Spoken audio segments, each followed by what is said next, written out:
Hello friends, welcome to my channel. எல்லோரும் எப்படி இருக்கீங்க? இன்றைக்கி பார்த்தீங்கன்னா சூப்பர் மார்க்கெட் போயிருந்தோம் மளிகை சாமான் வாங்குறதுக்காக. அங்கே பன்னீர் பார்த்தோம், சரின்னு வாங்கிட்டும் வந்தாச்சு. அடுத்து என்ன செய்யலாம் அப்படின்னு யோசிக்கும் போது பன்னீர் பெப்பர் ஃப்ரை செய்யலாம் அப்படின்னு சொல்லிட்டு வந்தாச்சு. வாங்க எப்படி செய்யலான்னு பார்க்கலாம். பன்னீர் எடுத்துக்கோங்க, அதை குட்டி குட்டி க்யூபாக கட் பண்ணி எடுத்துக்கோங்க. இப்போ அதை ஒரு பவுலில் ட்ரான்ஸ்ஃபர் பண்ணிக்கலாம். பன்னீரை பார்த்திங்கன்னா நம்ம ஃப்ரை பண்ணி எடுக்கணும். ஸோ இப்போ அதுக்காக 1 டேபிள் ஸ்பூன் கார்ன்ஃப்ளவர் மாவு, 1/4 டேபிள் ஸ்பூன் சால்ட் ஆட் பண்ணி நல்லா மிக்ஸ் பண்ணி விட்டுக்கோங்க. நம்ம கார்ன்ஃப்ளவர் மாவு ஆட் பண்ணதுனால இந்த பன்னீர் என்ன ஆகிடும்னா ஒன்றோட ஒன்று பைண்ட் ஆகிடும். நம்ம ஃப்ரை பண்ணும்போதே எல்லாமே பைண்ட் ஆகிடும். ஸோ இப்போ நம்ம ஃப்ரை பண்ணும்போது ஃப்ரை பண்ணி எடுத்ததுக்கப்புறம் பார்த்திங்கன்னா தனித்தனியாக எடுத்து விட்டுக்கலாம். நல்லா மிக்ஸ் பண்ணிக்கோங்க. இப்போ இதை நம்ம ஃப்ரை பண்ணி எடுக்க போகிறோம். அடுப்பில் வந்து பேன் வச்சுக்கோங்க, அதில் ஆயில் ஆட் பண்ணிக்கோங்க. ஒரு பன்னீராக எடுத்து போட்டு ஃப்ரை பண்ணிக்கலாம்.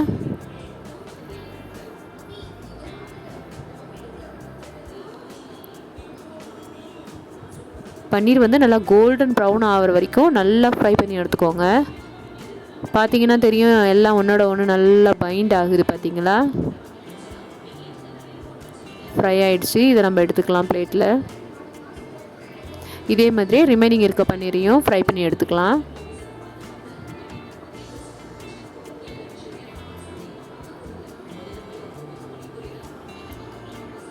ஸோ இப்போ இதை தாளிக்கணும். அடுத்து அடுப்பில் பேன் வச்சுக்கிட்டு அதில் 2 டேபிள் ஸ்பூன் ஆயில் ஆட் பண்ணிக்கோங்க.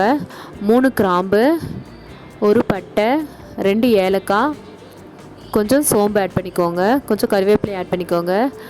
நெக்ஸ்ட்டு 2 பச்சை மிளகாய், மீடியம் சைஸில் 2 ஆனியன் நல்லா கட் பண்ணி ஆட் பண்ணிக்கோங்க. ஆனியன் வந்து பார்த்திங்கன்னா கோல்டன் ப்ரௌன் ஆகிற வரைக்கும் வதக்கிக்கோங்க. அப்புறம் மீடியம் சைஸில் ஒரே ஒரு தக்காளி குட்டி குட்டி நறுக்கி ஆட் பண்ணிக்கோங்க. 1 டேபிள் ஸ்பூன் இஞ்சி பூண்டு விழுது ஆட் பண்ணிக்கோங்க. நல்லா மிக்ஸ் பண்ணி விட்டுக்கோங்க.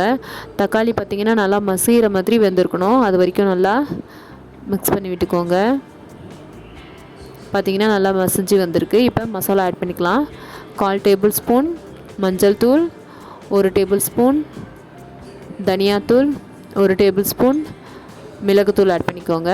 நம்ம பன்னீருக்கு வந்து தேவையான சால்ட் அதில் ஆட் பண்ணிட்டோம். ஸோ இப்போ இதில் இந்த கிரேவிக்கு மட்டும் சால்ட் ஆட் பண்ணால் போதும். இப்போ இதில் ஒரு 1/4 கிளாஸ் அளவுக்கு வாட்டர் ஆட் பண்ணிக்கோங்க.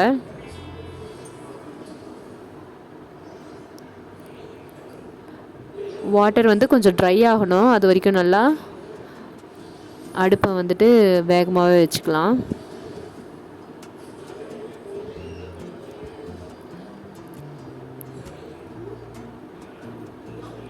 பார்த்திங்கன்னா தெரியும், கொஞ்சம் ட்ரை ஆகிடுச்சு. இப்போ நம்ம ஃப்ரை பண்ணி வச்சுருக்க பன்னீரை இதில் ஆட் பண்ணிக்கலாம். எல்லாத்தையும் நல்லா மிக்ஸ் பண்ணி விட்டுக்கோங்க. இப்போது இதில் இன்னும் ஒரு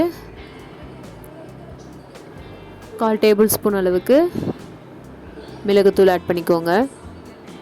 நல்லா மிக்ஸ் பண்ணி விட்டுக்கோங்க. இப்போ நம்மளுடைய சுவையான டேஸ்டியான பன்னீர் பெப்பர் ஃப்ரை வந்து ரெடி ஆகிடுச்சு. இதை ஒரு பிளேட்க்கு ட்ரான்ஸ்ஃபர் பண்ணிக்கலாம்.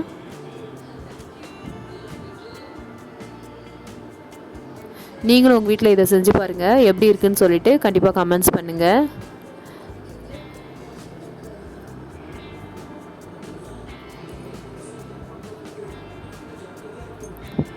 கடைசியாக கொத்தமல்லி தழையை அழகாக தூவி விட்டுக்கோங்க.